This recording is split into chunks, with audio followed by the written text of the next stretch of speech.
យល់អពួកយើងផឹកទឹកថ្នោតជូរខ្លាំងតឡនតនសិនទៅបើថាស្វឹងដេកនៅនឹងហ្មងទៅលបងហើយលបងគិតមិនដែរយោបល់ល្អយើងដូចជាខានជីបមាត់យូរហើយដែរតែឥឡូវប្រមូលមាសសិនមកចាំដាក់ពីបៃតយរឿងម្ចាស់វិមានបុរាណកាលពីបុរាណកាលមកមានវិមានបុរាណចំណាស់មួយស្ថិតនៅក្នុងព្រៃក្បែរភូមិដែលព័ទ្ធជុំវិញទៅដោយទឹកស្ទឹងថ្លាយ៉ងនៅក្បែរវិមានបុរាណបើតាមដូនតាខ្ញុំនិយាយប្រាប់វិមាននេះមានអាយុកាលរាប់សិបឆ្នាំមកហើយតែអ្វីដែលអស្ចារ្យគឺវិមានបុរាណនេះមិនចាស់ទ្រុឌទ្រោមសោះកំពុងតែស្ញែកសរសើរពីភាពអស្ចារ្យនៃវិមានបុរាណតាសួនក៏បានមកដល់ល្មមតើលបងកំពុងមើលស្អីហ្នឹងហាក់ដូចជាកំពុងតែឆ្ងល់ថាតើវិមាននេះមានអ្វីប្លែកមែនទេលបងសួនគឺខ្ញុំឆ្លងកាត់ទីនេះក៏ឆ្ងល់ហ្នឹងណាវិមានចំណាស់នេះមិនមានអ្នករស់នៅទេតែទិដ្ឋភាពគឺស្អាតណាស់ហាក់ដូចជាមានអ្នកថែរក្សាជាប្រចាំអញ្ចឹងលបងឆ្ងល់ធ្វើអីវិមាននេះបន្សល់ទុកមករាប់រយឆ្នាំទៅហើយតែងតែមានអ្នកថែរក្សាអញ្ចឹងហើយគ្រាន់តែពួកយើងមើលមិនឃើញតែប៉ុណ្ណោះប្រហែលជាអញ្ចឹងហើយមើលទៅព្រោះរាល់លើកឲ្យតែខ្ញុំដើរកាត់ទីនេះតែងតែព្រឺសបល់ជានិច្ចហាក់ដូចជាមាននរណាម្នាក់កំពុងតែឈរក្បែរយ៉ាងអញ្ចឹងកាលខ្ញុំនៅពីក្មេងលោកតាខ្ញុំប្រាប់ថាម្ចាស់វិមាននេះគឺជាសេដ្ឋីក្រោយមកមិនដឹងជាហេតុអីស្រាប់តែបាត់ដំណឹងឈឹងសូន្យតែម្ដងជីតាខ្ញុំក៏និទានបែបនេះដែរលោកថាវិមាននេះលក្ខអាចកំបាំងច្រើនណាស់លោកតាទាំងពីរកំពុងតែជជែកគ្នាអំពីវិមាននោះស្រាប់តែមានសំឡេងនិយាយចេញពីក្នុងវិមានមកល្វីថាសូមអ្នកចេញពីទីនេះភ្លាមទៅឆាប់ចេញភ្លាមទៅឆាប់ឡើងលបងសួនពួកយើងប្រហែលជារំខានដល់ម្ចាស់ទឹកម្ចាស់ដីពេកហើយទៀតដឹងអីមែនហើយលបងភ្លាមនោះលោកតាទាំងពីរក៏សម្ដែងនឹងការសុំអភ័យទោសដល់ម្ចាស់ទឹកម្ចាស់ដីសុំអភ័យទោសផងបើអញ្ចឹងកូនចៅមិនហ៊ាននៅរំខានទៀតទេតោះលបងឆាប់ទៅលោកតាទាំងពីរជាមនុស្សកាន់ធម៌កាន់អាទើបលោកមិនចង់រំខានម្ចាស់ទឹកម្ចាស់ដីទេគ្រានោះលោកទាំងពីរក៏បានដើរចាកចេញទៅនៅតាមផ្លូវជំរាបសួរលោកតាតើពួកចៅសុំសួរមួយបានទេមានការអីចៅហើយចៅមកពីណាទៅណាដែរគឺពួកខ្ញុំមកពីស្រុកឆ្ងាយឆ្លងកាត់ស្រុកម្លងវិញស្រុកជាច្រើនទៀតដើម្បីជួញដូរស្រូវអង្គហ្នឹងណាលោកតាមែនហើយលោកតាចៅសុំសួរថាតើភូមិនេះមានកន្លែងស្នាក់ទេលោកតាមានតែស្នាក់នៅក្នុងសាលាឆទៀនឬក៏អាស្រ័យក្នុងវត្តណាចៅនៅខាងមុខនោះឯងបើអញ្ចឹងចៅអរគុណហើយលោកតាមិនអីទេទៅចុះណែចៅបើឆ្លងកាត់ឃើញវិមានបុរាណហាមចូលណាចៅធ្វើមិនដឹងមិនឮទៅបានហើយបាទលោកតាប្តីប្រពន្ធអ្នកទាំងពីរហាក់ឆ្ងល់ក្នុងចិត្តបន្តិចអំពីវិមានបុរាណតែពួកគេក៏មិនបានសួរលោកតាអុកនិងលោកតាសួនបញ្ជាក់នោះដែរនៅមុខវិមានបុរាណពុកវិមាននេះស្អាតណាស់ហើយធំទៀតផងទំនងជាវិមានតាំងពីបុរាណហើយខ្ញុំគិតតែគ្មានមនុស្សទេពុំនោះទេពួកយើងគួរតែអាស្រ័យមកយប់ទៅល្អទេល្អណាស់ពុកណែនៅដល់ណាទៀតចូលបានបន្តិចស្រាប់តែមីងកែបមានអារម្មណ៍ថាធំក្លិនអ្វីម្យ៉ាងពុកខ្ញុំដូចជាធំក្លិនផ្សែងធូបណាស់ក្នុងព្រៃបែបនេះតើអ្នកណាគេមកអត់ធូបទៅខ្ញុំដូចជាឆ្ងល់ណាស់បើខ្ញុំវិញចេះតែព្រឺឆ្អឹងខ្នងយ៉ាងម៉េចទេឯងនៅពេលប្តីប្រពន្ធទាំងពីរចូលទៅក្នុងវិមានក៏បានឃើញមាសត្បូងនិងរបស់មានតម្លៃជាច្រើនឯងមាសច្រើនណាស់អូយពុកមាសច្រើនណាស់ឆាប់ប្រមូលទៅពួកយើងប៉ាត់ជាសំណាងណាស់មែនហើយម៉ែវាខ្ញុំរំភើបខ្លាំងណាស់រកស៊ីយូរហើយមិនដែលបានឃើញមាសច្រើនបែបនេះទេគ្រាន់តែឃើញមាសប្តីប្រពន្ធអ្នកទាំងពីរមានចិត្តលោភលន់ជាខ្លាំងពួកគេក៏បានស្រវាប្រមូលបានមួយគំនរធំលុះប្រមូលមាសហើយស្រាប់តែមានពស់វែកជាច្រើនបានចេញមក Ôi bộc vì bù chán nè. Ôi chui phong. Mày vía chập rột tới lươn lang. Bộc vì còn ta bù tê xâm lập vì từ rồi mùi gặp bộc vì anh sọc chật bỏ bằng miệt nụ cháu. Bàn mày vía tục ở nhom sầm lập với cháu lại ngọp tư. Lọ nè bộc vì chặt ca bù khmiên bàn ca đi từ. Bù khá nâng mình cái ban xâm lập bù chỉ trán đắp bấy bàn mía. Tại bên nước bù có miến căn tại tràn láng phong đài. Mày vía mày cực nhom sầm lập bùa mình dạng ní. Ơi mình ấy tê bộc vì cùng ta tê prang lang. Đại xá bùa tràn bế kriên nước bùa cọt tàng bí trời bán bùa về chắc slap phlim ri ái niên vị nhiên sri có bán tranh nào. Ôi tai nè na đai miền chật lộp lớn chẳng bàn mì bạ bị khăn nông vị miền ní nè nu trời tại slap tàngពេលជាច្រើនថ្ងៃក៏មានក្រុមចៅ3នាក់ប៉ុនប៉ងរៀបគម្រោងការដើម្បីលួចទ្រព្យអ្នកភូមិនៅក្បែររូងភ្នំ មើលទៅភូមិនេះមានព្រៃច្រើនហើយក៏មានស្ទឹងដែរពួកយើងអាចលួចទ្រព្យសម្បត្តិអ្នកស្រុកនិងកិច្ចខ្លួនបានយ៉ាងងាយមិនហើយលបងពួកយើងមកជាមានទ្រព្យច្រើនមិនខានទេលបងពួកយើងគួរទៅលួចទ្រព្យក្នុងវិមានបុរាណទៅអីល្អទេព្រោះខ្ញុំធ្លាប់ឮតាំងពីបុរាណមកថាវិមាននោះជាអតីតវិមានរបស់លោកសេដ្ឋីម្នាក់ណាលបងយើងដឹងហើយយើងមកទីនេះគឺដើម្បីចង់បានទ្រព្យក្នុងវិមាននឹងឯងអ្នកណាដែលថាមិនល្បីក្នុងវិមាននោះមានប្រាក់មានមាសត្បូងនិងវត្ថុបុរាណច្រើនមុខឲ្យមាននោះមែនហើយអ្នកស្រុកអ្នកភូមិល្ងងណាស់មាសនៅលើគោកហើយបែរជាមិនចេះយកមកចាយបានហើយពួកអាភ្លើត្រៀមខ្លួនខ្លាយជាអ្នកមានទៅ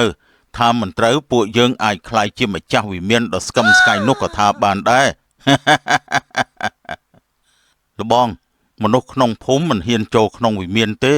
បានន័យថាឆ្លៀតឱកាសនេះពួកយើងយកវិមាននោះជាកម្មសិទ្ធិមែនទេមែនហើយឲ្យតែបានគ្រប់គ្រងវិមាននោះអ្នកស្រុកអ្នកភូមិមុខជាគោរពកោតខ្លាចយើងជាមិនខានចៅទាំង3គិតគ្នាហើយមិនយូរប៉ុន្មានពួកគេក៏តម្រង់សម្ដៅទៅកាន់វិមានបុរាណតែម្ដងនៅក្នុងវិមានបុរាណលបងមាសច្រើនណាស់ពិតជាដូចលបងគិតមែនហើយលបងមានទាំងត្បូងមានតម្លៃទៀតផងហើយចាំអង្កលមិនក៏មិនប្រមូលឲ្យលឿនឡើងទៅលបងខ្ញុំថាកំតាន់ប្រមូលអីយ៉ាងណាក៏វានឹងខ្លាយជារបស់យើងដែរយល់ល្អគួរតែមើលកន្លែងផ្សេងទៀតសិនទៅខ្ញុំគិតថាមុខជាមានច្រើនជាងនឹងទៀតជាមិនខានទេល្អអន្តើប្រមូលឲ្យអស់មកយ៉ាងណាក៏គ្មាននរណាដឹងរឿងយើងដែរបាទលបងតែលបងយល់ល្អពួកយើងផឹកទឹកត្នោតជូរខ្លែមតឡនតនសិនទៅបើថាស្វឹងដេកនៅនឹងហ្មងទៅលបងហើយលបងគិតមិនដែរយោបល់ល្អយើងដូចជាខានជីបមាត់យូរហើយដែរតែឥឡូវប្រមូលមាសសិនមកចាំដាក់ពី3តយក្រុមចៅបានប្រមូលមាសពេជ្រកែវកងបានមួយគំនរធំឬក៏នាំគ្នាដាក់ទឹកត្នោតជូរជុំគ្នាតែម្ដងស្វឹងស្រឿងហើយឆាប់ប្រមូលមាសមកឲ្យលឿនឡើងនឹងអាលបានទៅវិញតិចស្វឹងជ្រុលទៅវើយលឿនឡើងលបងមុនទៅសម្បត្តិជើងតូចមួយសិនមែនហើយលបងខ្ញុំដូចជាចង់ជុះចង់នោមស្រោតបន្តិចទៅវើយក្រុមចៅបំរុងតែនឹងចាក់ចេញស្រាប់តែមាននារីម្នាក់ចេញមកអង្គុយលើស្មានេះចយមិនអាចជោគមាសទាំងនេះទៅណានោះទេឆាប់ទុកវិញភ្លាមអ្នកណាគេនិយាយហ្នឹងគឺយើងពេលនោះនាងវិញ្ញាណក៏បានអង្គុយលើស្មានេះចយហើយក៏បានសើចខ្លាំងមនុស្សអាក្រក់ដូចជាពួកឯងនេះមានសិទ្ធិលើទ្រព្យសម្បត្តិទាំងនេះទេលបងខ្មោចលបងខ្ញុំខ្លាចណាស់លិចនោមហើយលបងអើយទៅខ្លាចស្អីត្រឹមខ្មោចស្រីនោះសម្លាប់វាទៅសម្លាប់យ៉ាងម៉េចទៅលបងបើខ្មោចកំពុងតែអង្គុយលើស្មាបែបហ្នឹងអញ្ចឹងយីសក់អាណាក្បាលអានឹងចុះវើយយើងក៏មិនដឹងជួយឯងយ៉ាងម៉េចដែរជើងបានទុកឱកាសហើយ តែពួកឯងមិនឆុសមិនត្រឹមតែប៉ះពាល់វត្ថុបុរាណទេថែមទាំងធ្វើរឿងផ្ដេសផ្ដាសដាក់វិមាននេះទៀតពួកឯងម្នាក់ក៏មិនរស់ដែរនាងខ្មោចខ្ញុំខ្លាចហើយដោះលែងខ្ញុំទៅគឺលបងខ្ញុំទេជាអ្នកផ្ដើមគំនិតមកលួចទ្រព្យនោះភ្លើយ៉ាងម៉េចដល់ដំណាក់កាលនេះទៅហើយចង់បន្ទោសយើងទៅវិញហីនាងខ្មោចអើយពួកយើងគ្រាន់តែធ្វើតាមលបងគាត់បញ្ជាទេដោះលែងខ្ញុំទៅពួកឯងនេះពិតជាបំបងបាយមែនបានមេចៅបានជកដំបងវិនិច្ឆ័យជាច្រើនដងងាប់ទៅអាយអូយឈឺណាស់អូយឃើញថាពួកគេទាស់ទែងគ្នានាងវិញ្ញាណក៏បានហោះទៅជ្រុងម្ខាងឈរមើលពួកគេកាប់សម្លាប់គ្នាពួកឯងងាប់ទៅពួកអាល្មិលគុណដោយសារតែមានទំនាស់មិនមានក្តីមេត្តាចំពោះគ្នាពួកចៅក៏បានវាយសម្លាប់គ្នារហូតស្លាប់រៀងខ្លួនមានចិត្តលោភហើយថែមទាំងគ្មានចិត្តសង្គ្រោះគ្នាថែមទៀតខ្ញុំក៏មិនអាចជួយអ្នកបានដែរនេះជាកម្មពីរបស់អ្នកហើយមនុស្សចិត្តមិនទៀងត្រង់ចិត្តលោភតែងតែវិនិច្ឆ័យនៅក្នុងវិមាននេះម្ដងម្នាក់រហូតដល់ពេលមួយក៏មានគ្រូខ្មោចម្នាក់បានមកដល់ល្បីថាវិមានបុរាណនេះបានបន្សល់ទុករាប់រយឆ្នាំហើយបើបែបនេះមុខជាមានមាសប្រាក់វត្ថុបុរាណរបស់មានតម្លៃជាច្រើនជាមិនខានទេគ្រូខ្មោចដើរចូលបានបន្តិចសំឡេងវិញ្ញាណស្រីក៏បាននិយាយមកថាកុំចូលមកឲ្យសោះអាយ៉ាបើខ្លាំងកុំបានតែសំឡេងបង្ហាញរូបរាងមកនាងខ្មោចយាមផ្ទះនាងវិញ្ញាណក៏បានបង្ហាញខ្លួនចេញមកអ្នកហ៊ានណាស់ដែលចូលមកទីនេះជាមួយនឹងគំនិតចង់បានចង់ខ្លាចជាម្ចាស់វិមាននេះមែនទេមែនហើយត្រឹមខ្មោចយាមផ្ទះប៉ុណ្ណឹងយើងទៅខ្លាចអីទៅយើងមិនមែនជាខ្មោចយាមផ្ទះនេះទេយើងជាវិញ្ញាណដែលមើលថែវិមានបុរាណនេះពីពួកមានចិត្តលោភប៉ុណ្ណោះមិនខុសគ្នាទេយកល្អនាងគួរតែសុំវល់យើងដើម្បីយកនាងមកធ្វើជាបរិវារទើបត្រូវឆាប់ចាក់ចេញទៅយើងមិនចង់ធ្វើបាបអ្នកទេនាងទេដែលត្រូវរលាយវិមាននេះនឹងក្លាយជារបស់យើងនៅក្នុងពេលនេះកុំមកចង់ធ្វើជាម្ចាស់វិមាននេះឲ្យសោះគ្មានផ្លូវទេនាងវិញ្ញាណក្នុងវិមានបានធ្វើឲ្យមានខ្យល់គួចជាខ្លាំងដើម្បីនាំយកគ្រូខ្មោចទៅឆ្ងាយតែគ្រូខ្មោចបែរជាមិនអីទៅវិញត្រឹមខ្យល់ប៉ុណ្ណេះធ្វើអីយើងមិនបានទេគ្រូខ្មោចបានលើកដៃសំពះនិងសូត្របាលីដើម្បីសម្លាប់នាងវិញ្ញាណនោះចោលអូឈឺណាស់អូយ៉ាងណាក៏អ្នកគ្មានសិទ្ធិធ្វើជាម្ចាស់វិមាននេះដែរទោះយើងត្រូវរលាយព្រលឹងក៏ត្រូវតែការពារទីនេះដែរយើងនឹងការពារទីនេះបើអញ្ចឹងទទួលយកមន្តអាគមនេះទៅចុះងាប់ទៅនាងវិញ្ញាណបានប្រយុទ្ធគ្នាជាមួយគ្រូខ្មោចអស់ពេលយ៉ាងយូរទីបំផុតគ្រូខ្មោចក៏រងរបួសដួលទៅលើដីភ្លាមអូយនាងឯងអូយមិនមែនជាម្ចាស់កុំមកចង់ធ្វើជាម្ចាស់វិមាននេះឲ្យសោះនេះគឺជាលទ្ធផលសម្រាប់អ្នកដែលចង់បានរបស់គេមកធ្វើជាកម្មសិទ្ធិរបស់ខ្លួនគ្រូខ្មោចក៏បានស្លាប់នីគ្រានោះទៅអស់ពេលជាច្រើនឆ្នាំកន្លងមកក៏មានប្តីប្រពន្ធកំសត់2នាក់បានធ្វើដំណើរមកដល់ទីនេះអ្នកយើងធ្វើដំណើរមកឆ្ងាយហើយពួកយើងគួរតែស្នាក់អាស្រ័យក្នុងវិមានបុរាណនេះសិនចុះមិនហើយអ្នកតែមុននឹងចូលពួកយើងគួរតែសម្ដែងការគោរពសិនទេបាទអ្នកទោះទីនេះមិនមានមនុស្សរស់នៅតែយើងក៏ត្រូវតែគោរពចំពោះវត្ថុស័ក្តិសិទ្ធិដែលមើលថែវិមាននេះដែរ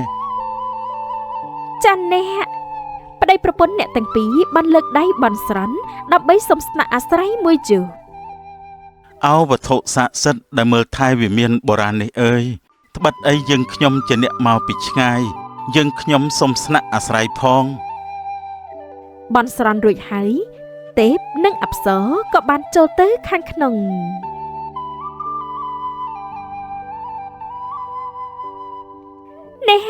អ្នកមើលចោះមានមាសច្រើនណាស់មែនហើយអ្នកមិនគួរឲ្យជឿសោះមិនត្រឹមតែមាសទេមានវត្ថុបុរាណមានតម្លៃច្រើនទៀតផងមាសពេជ្រទាំងអស់នេះរាយប៉ាញ់ណាស់ពុំនោះទេពួកយើងគួរត្រៀមចំទុកដាក់ឲ្យបានសមរម្យល្អទេអ្នកបាទអ្នកបើរាយប៉ាយបែបនេះមិនល្អទេវត្ថុមានតម្លៃគួរតែរៀបចំឲ្យបានកាន់តែស្អាតទើបសមជាវិមានដ៏អស្ចារ្យណាស់អ្នកប្តីប្រពន្ធពីរនាក់បានរៀបចំមាសប្រាក់វត្ថុផ្សេងទុកដាក់យ៉ាងមានរបៀបរៀបរយនិងគ្មានចិត្តចង់បានបន្តិចនោះទេរួចហើយអ្នកឥឡូវពួកយើងសម្រាកសិនចុះព្រឹកស្អែកចាំទៅចា៎អ្នកដោយសារមានការហត់នឿយពួកគេក៏បានចូលទៅសម្រាកលំលក់បាត់ទៅលុះព្រឹកឡើងអ្នកមេឃភ្លឺហើយតោះពួកយើងឆាប់ចេញដំណើរចា៎អ្នកលុះប្តីប្រពន្ធរៀបចំចេញដំណើរនាងវិញ្ញាណក៏បានចេញមកឈប់សិនលោកសេដ្ឋីនេះតើអ្នកនាងកំពុងទៅហៅពួកយើងមែនទេនាងជាអ្នកណាគឺនាងខ្ញុំជានាងសយកាលពីអតីតជាតិនាងខ្ញុំជាអ្នកបម្រើលោកទាំងពីរក្រោយស្លាប់ទៅនាងខ្ញុំក៏បានក្លាយជាវិញ្ញាណការពារវិមាននេះរាប់រយជាតិមកហើយមានន័យថានាងមិនមែនជាមនុស្សទេមែនទេតែហេតុអីក៏នាងមិនព្រមទៅចាប់ជាតិអញ្ចឹងដោយសារនាងខ្ញុំមានតួនាទីការពារទ្រព្យទាំងអស់នេះនៅទីនេះដើម្បីរងចាំម្ចាស់វិមានត្រឡប់មកវិញម្យ៉ាងទៀតកាលពីអតីតជាតិនាងខ្ញុំបានសច្ចាក្នុងចិត្តថានឹងរងចាំម្ចាស់របស់ខ្ញុំវិលមកហើយពេលវេលានេះពិតជាបានមកដល់មែននាងខ្ញុំសប្បាយចិត្តណាស់អ្នកនាងពិតជាអ្នកបម្រើដ៏ស្មោះស្ម័គ្រពិតមែនហើយលោកទាំងពីរនាងខ្ញុំបានរងចាំអ្នកទាំងពីរនៅទីនេះរាប់រយជាតិមកហើយអ្នកណាក៏មិនអាចមកធ្វើជាម្ចាស់វិមាននេះជំនួសលោកទាំងពីរបានដែរតើរឿងរ៉ាវពីអតីតជាតិបែបណាទៅកាលនោះលោកទាំងពីរបាននិយាយថាលោកទាំងពីរទៅលេងស្រុកឆ្ងាយខ្ញុំបានរងចាំលោកមួយថ្ងៃហើយមួយថ្ងៃទៀតថ្ងៃកើតជាខែកើតជាឆ្នាំពុំឃើញស្រមោលលោកទាំងពីរមកវិញសោះក្រោយមកតើហេតុអីបានជាអ្នកស្លាប់ដោយសារបាត់ដំណឹងលោកយូរពេកអ្នកបម្រើប្រុសស្រីបានវីតបគ្នាដណ្ដើមធ្វើជាម្ចាស់របស់វិមាននេះពួកគេបានចែកមាសប្រាក់គ្នាជាច្រើនចំណែករីឯនាងខ្ញុំមិនព្រមចូលដៃចែកទ្រព្យលោកនោះទេគ្រានោះពួកគេក៏បានសម្លាប់ខ្ញុំចោលតែម្ដងក្រោយមកតំណែងនេះសច្ចាក្នុងចិត្តដើម្បីមើលថែទីនេះមែនទេចា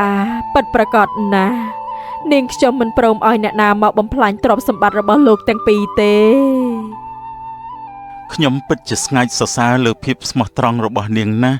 តែយើងមិនចង់ឃើញនាងរងទុក្ខបែបនេះនោះទេចូលនាងទៅចាប់ជាតិថ្មីចុះមែនហើយលោកសេដ្ឋីខ្ញុំនឹងទៅចាប់ជាតិថ្មីលុះត្រាណាដែលម្ចាស់វិមាននេះត្រឡប់មកវិញប្តីប្រពន្ធពួកយើងមិនចាំរឿងរ៉ាវអតីតជាតិនោះទេតែបានអ្នកនាងពោលថាពួកយើងជាម្ចាស់ទីនេះអញ្ចឹងខ្ញុំពិតជាចង់ឃើញអ្នកនាងមានសេរីភាពព្រមទាំងបានចាប់ជាតិជាថ្មីណាស់មែនហើយលោកសេដ្ឋីនេះនាងខ្ញុំសប្បាយចិត្តណាស់ដែលលោកទាំងពីរវិលមកវិញទីបំផុតការរងចាំបានមកដល់ហើយខ្ញុំអរគុណហើយដែលសុខចិត្តរងទុក្ខវេទនារងចាំពួកយើងអស់ពេលជាច្រើនរយឆ្នាំបែបនេះសូមតែឲ្យបានសុខណាលោកទាំងពីរសូមលោកមើលថែវិមាននេះម្ដងទៀតចុះកុំភ្លេចធ្វើបុណ្យដាក់ទានដោយដែលលោកធ្លាប់ធ្វើកាលពីអតីតជាតិណានោះលោកនឹងមានតែមនុស្សស្រឡាញ់ចូលចិត្តនិងសេចក្តីសុខតរៀងទៅមិនខានមិនអីទេសូមទៅឲ្យបានសុខចុះពួកយើងនឹងធ្វើបុណ្យដាក់ទានព្រមទាំងឧទ្ទិសកុសលជូនដល់អ្នកនាងគ្រប់ពេល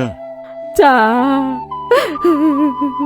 ឥឡូវដល់ពេលហើយ ខ្ញុំសូមលាលោកទាំងពីរត្រឹមនេះចុះមើលថែខ្លួនផងលោកម្ចាស់ទាំងពីរនាងវិញ្ញាណក៏បានចាប់ជាតិជាថ្មីរីឯម្ចាស់វិមានបុរាណគឺជាប្តីប្រពន្ធទាំងពីរនាក់នេះឯងចាប់តាំងពីពេលនោះមកនាងវិញ្ញាណក្នុងវិមានក៏បានចាប់កំណើតជាកូនស្រីរបស់អ្នកទាំងពីររស់នៅយ៉ាងសុខសាន្តតរៀងទៅ